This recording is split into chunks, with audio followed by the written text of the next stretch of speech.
Assalamualaikum warahmatullahi wabarakatuh. Bismillahirrahmanirrahim. Asyhadu an la ilaha illallah wahdahu la syarikalah, allazi ja'ala nurun nabiyina Muhammadin sallallahu alaihi wasallam min nuri, wa asyhadu anna sayyidana wa nabiyana wa maulana Muhammadan wa abduhu wa rasuluh afdalul makhluqati bi qudrati.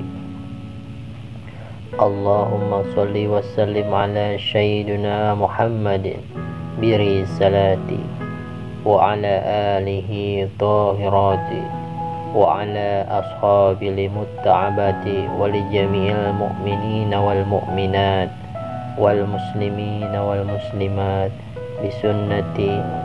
Faqad kana Allah subhanahu wa ta'ala bi kitabihil karim. A'udzu billahi minasyaitonir rajim. Bismillahirrahmanirrahim.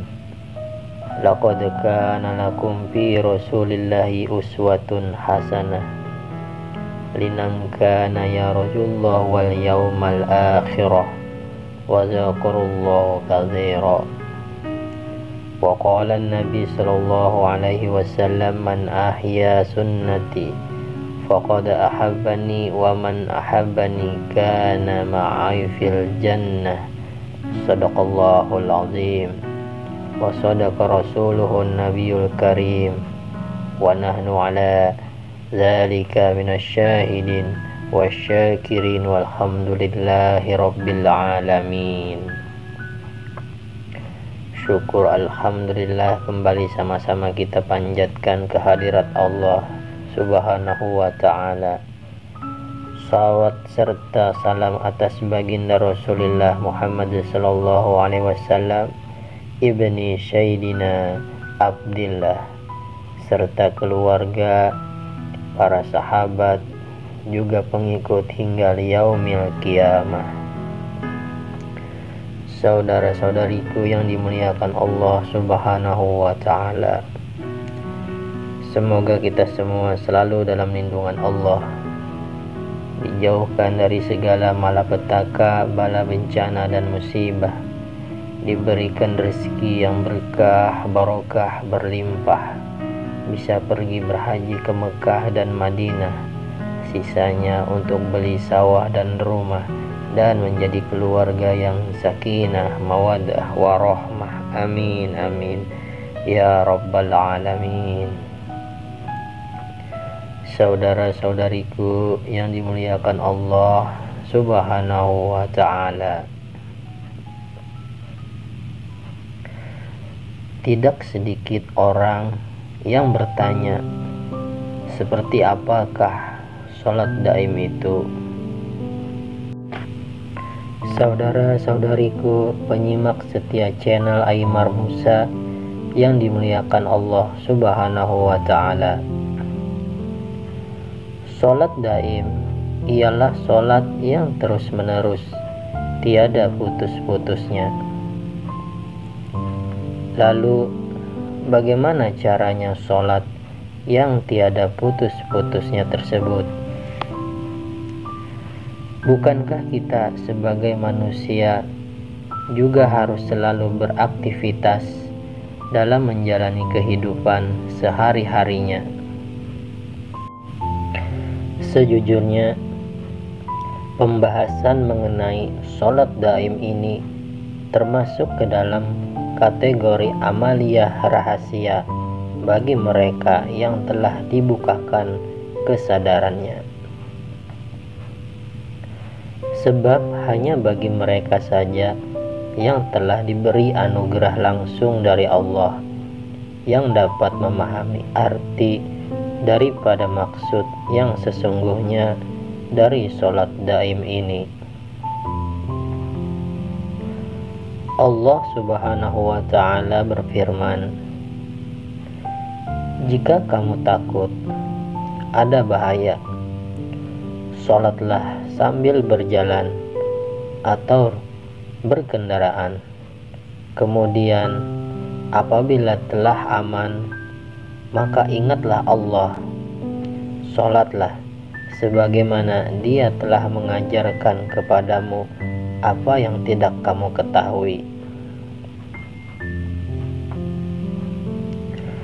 Dalam ayat tersebut Allah Subhanahu wa Ta'ala mengatakan, sholatlah kamu sambil berjalan ataupun sambil berkendaraan.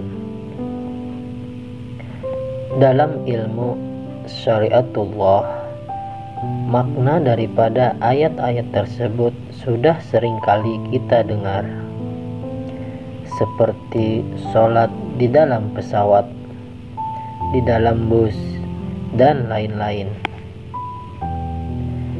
Tata caranya pun sesuai dengan syariatullah, tetapi pada makna sambil berjalan, penjelasannya kurang spesifik dari makna sholat sambil berjalan.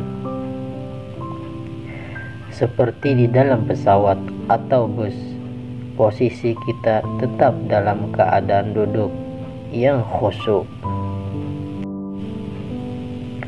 Di sini bukan bermaksud membandingkan ataupun untuk menyalahkan. Bukan seperti itu maksudnya. Sebab secara syariatnya memang prakteknya seperti itu. Bila ayat tersebut dikaji dari segi ilmu hakikat ma'rifat, maka disinilah titik temunya, di mana perintah sholat daim dalam setiap keadaan, yaitu khusyuknya hati dalam mengingat Allah, baik itu saat berdiri, duduk, maupun saat berjalan melakukan aktivitas sehari-harinya.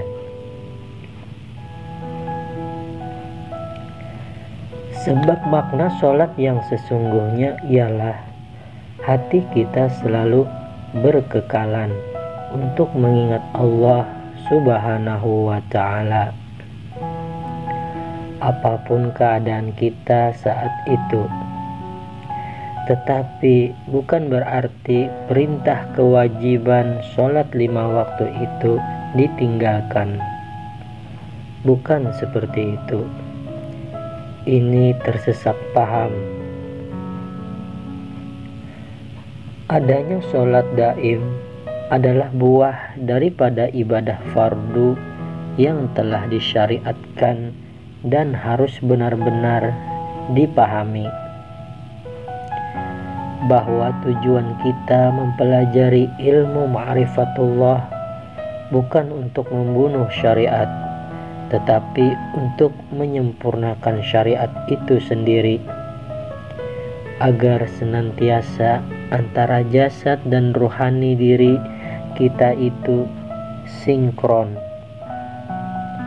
Jadi dalam segala aktivitas kita harus selalu sholat, ingat Allah.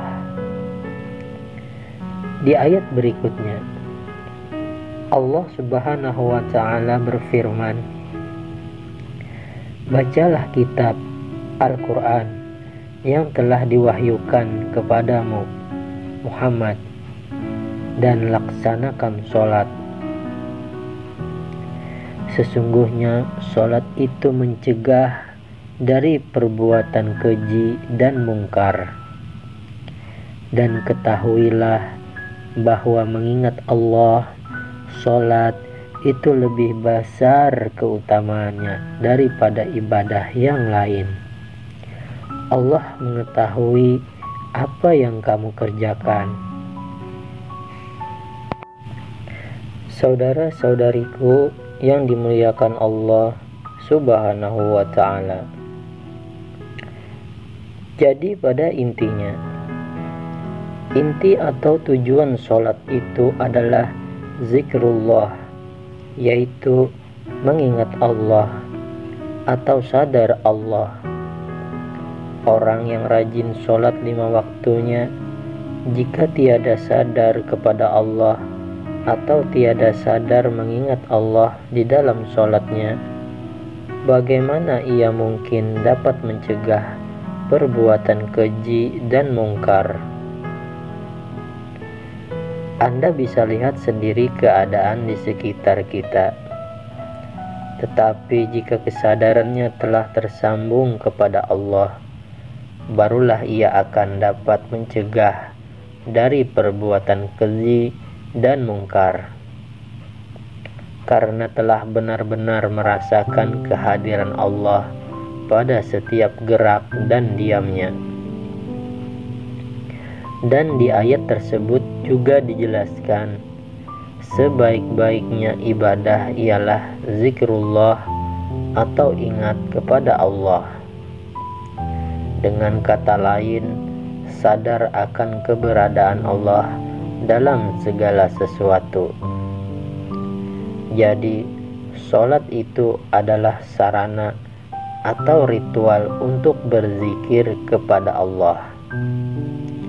Jika sholatnya tiada zikir, tiada sadar kepada Allah, mulut boleh mengucap Allahu Akbar, tetapi hati tidak sadar kepada Allah. Anak, istri, sawah, pekerjaan, semua ikut masuk ke dalamnya. Di sini berarti sholatnya belum sampai kepada puncaknya, hanya menjadi ritual tanpa makna untuk sekedar menggugurkan kewajiban semata. Bagaimana menurut kalian? Ditunggu komentarnya. Sekianlah. Mudah-mudahan video ini dapat bermanfaat. Wabillahi taufiq wal hidayah. Wassalamualaikum warahmatullahi wabarakatuh.